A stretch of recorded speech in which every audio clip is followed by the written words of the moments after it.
Um, we're going to read chapter 3 of The Dare by Cynthia.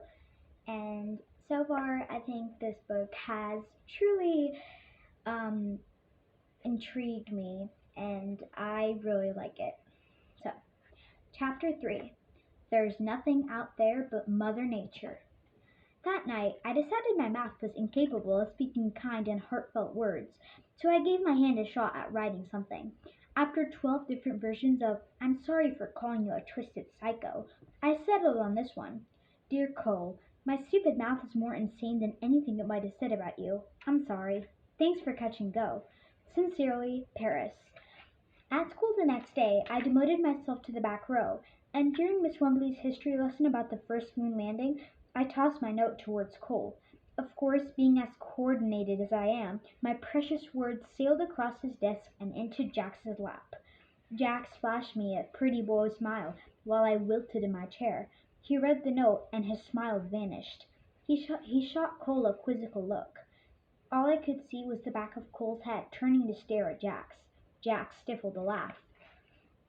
Miss Wembley paused at the blackboard. "Jax, what's so funny?" The entire seventh grade wondered the same thing. Jax pointed to the poster of an astronaut on the wall. "I was just thinking how funny is that big feet.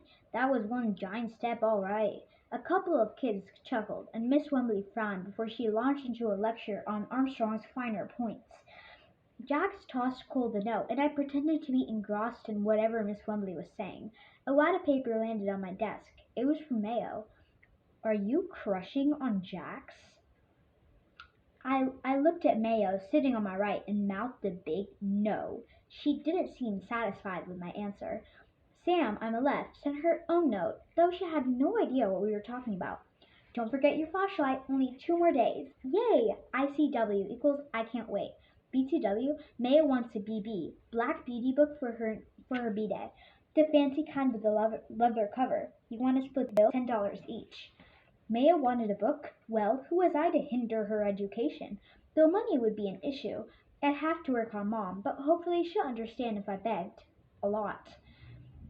I waited until Miss Wembley's back was turned and nodded a yes to Sam. But when I looked in her direction, I caught Cole staring at me. He was sitting in front of Sam, one row up and to the left, so I knew it wasn't some accidental glance. My face heated up, and I looked away. That evening at home, Verona and I stood next to the stove. We were making our usual brain-nourishing dinner, macaroni and cheese. Of course, my sister had a pot to herself, as did I. No need to risk contamination. A female voice from the TV echoed through the kitchen. Mom, wearing her favorite ugly robe, was at the dining table, working on her books again. On top of her computer job in Tulsa, she manages the family finances, including Daddy's project stuff. This is her routine: come home from work, don on the robe, flip on the TV, and hack away at invoices, receipts, and bank statements. She never watches what's on the set, as evidenced by the anchor woman reporting on wild squirrels threatening the locals. I've tested this hypothesis too.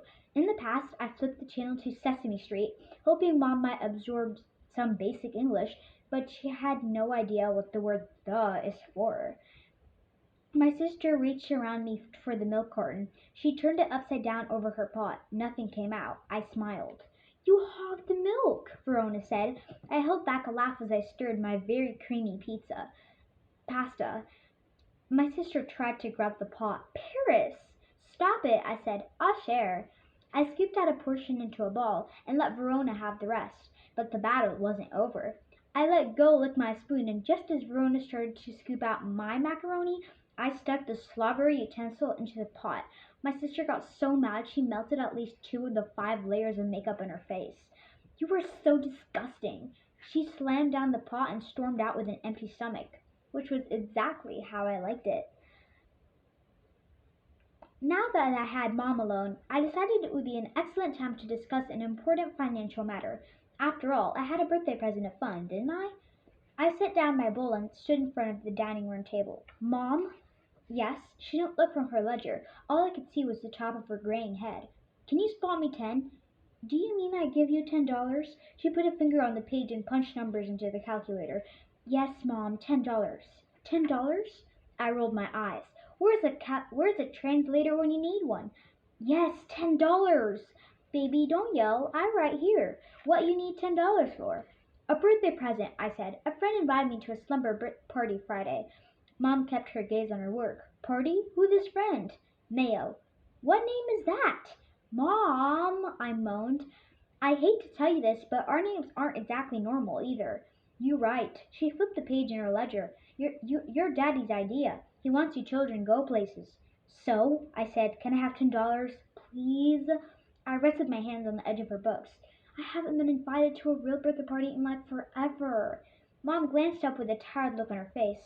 Baby, you a good girl, she said, and I like to help, but this time you make something more special that way. We don't have $10 here, $10 there. She directed her scowl towards her papers, and that was the end of the conversation. Mom, that's not fair, I said. This year, Verona got an actual phone in her room, and I got nada. Cell phone too expensive, Mom said, and nada for you, okay with me, Mom replied. Verona 13, you 12, different. Different? Verona being older didn't make her more deserving, but I knew better than continue arguing about the finer points of the term fair. The next words out of her mouth would be life not fair. With Go close behind, I grabbed my bowl of mac and cheese and headed for my room. I tried not to let my mother's utter lack of care for my well-being get to me, but that was impossible. $10 was the insurance I needed so everything would go right on Friday. I sat at my desk. I wasn't hungry anymore, so I gave my dinner to go. Then I opened my book boxes. Maybe a novel like Black Beauty somehow made it into my collection. I whipped out the Encyclopedia of Infectious Diseases, How to Win Friends and Influence People, Health and Wellness. My personal library was built on a garage sales and library discards. Surprise, surprise. I mostly owned stuff I needed to supplement my education, such as books that provided advice on matters I did not want to take from any pan. I shelved Look Natural, Look Beautiful next to Rules of the Road, a driver's manual. When I got to the last one, Psychology Today, Staying Sane in the 21st Century, I sighed. Nothing with talking horses. While I was at it, I unloaded my Muppet plush toys from Daddy and placed them at the end of each shelf. Though I know I'm a little old to do this kind of stuff, the cast of Sesame Street hold a special place in my heart. I've watched a million episodes since I was old enough for preschool because some people have no qualms about leaving my upbringings to puppets. So, Bert, what do I do? Bert gave me a blank look. Fine. Mom was right. I was going to have to make something for Mayo. It was more special that way. Just how special was up to me. Since the birthday girl wouldn't be working on her reading, I figured the next best thing would be her writing. I set out to construct a journal out of cardboard, notebook paper, yarn, and markers. I was doomed. I pulled out my notebook from my backpack and started to rip pages from it for my journal. A square of paper slipped from the notebook and fell to the floor. I picked it up. Dear Paris, no more notes in class. Your pitch needs work. There's something I want to tell you. It's sort of serious. Best if said in person. I'll stop by tomorrow night. Cole. What serious secret does Cole have? Maybe body snatchers were taking over the town and I was next. Or Sugar Lake's inhabitants were members of a goat sacrificing cult. Or no, better yet, I looked around my brand new house was haunted. Ha! I opened my desk drawer and hid the note behind my stapler. It was kind of special, my first scrap of paper from a boy, and his spelling was decent for someone with a serious math disability. Now I had a journal to make. I dug around in my desk for my Snuffleupagus pen. Work your magic, baby. For the next 2 hours, Snuffy and I toiled over the cover of Mayo's journal. I tried to sketch a horse. Who said being a lefty man I could draw? I stared at the giant dog-like creature with a diamond on his forehead and cringed. After I was done, I headed for the shower to get ready for bed. While I scrubbed, I fantasized about the best outcome for Mayo's party on Friday. I'd just given her my work of art. Her hands fly to her mouth. Tears of joy flow from her eyes. Then good food and good times. Someone pounded on the door. Paris! I ignored my sister and cranked up the hot water. Should I bring Mom's old camera to the party? More pounding. I wonder if she would let me use her Polaroid thing, which pops out pictures in your hand right on the spot. That way I can stick the photo right in my album. I shook my head. No, I could already hear Mom saying, each picture 55 cents. I waited until the water turned cold and got out. When I unlocked the bathroom, Verona burst in. It's about time. I went back to my room, and a moment later my sister shouted, You used all the hot water. I smiled and turned off the light. Go hopped into bed and took her spot at my feet. Eventually my eyelids grew heavy and I thought I heard my door creak open. Mom, I didn't run the water on purpose, I mumbled. I swear. No one replied. I opened my eyes. Mom? My vision focused in the dark. The bedroom door wasn't open. Bang! Something slammed shut outside. Go lifted her head from her paws.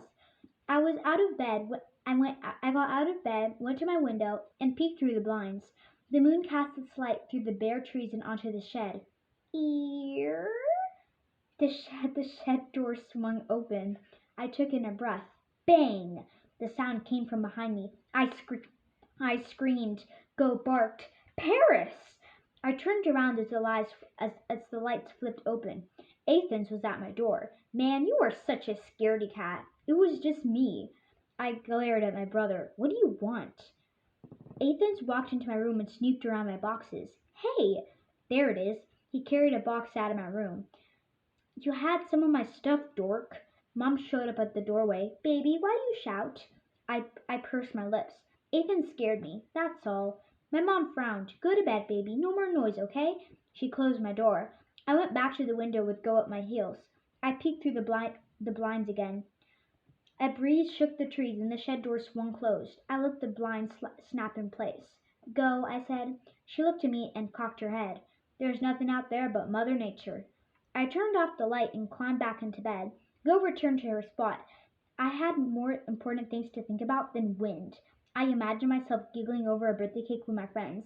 Maybe I would borrow Mom's camera. I glanced at my album and my bookshelf. I closed my eyes and fantasized about pages and pages filled with pictures of my newfound friends, friends I would remember for a lifetime. And that's the end of chapter 3 of The Dare by Cynthia Lowe.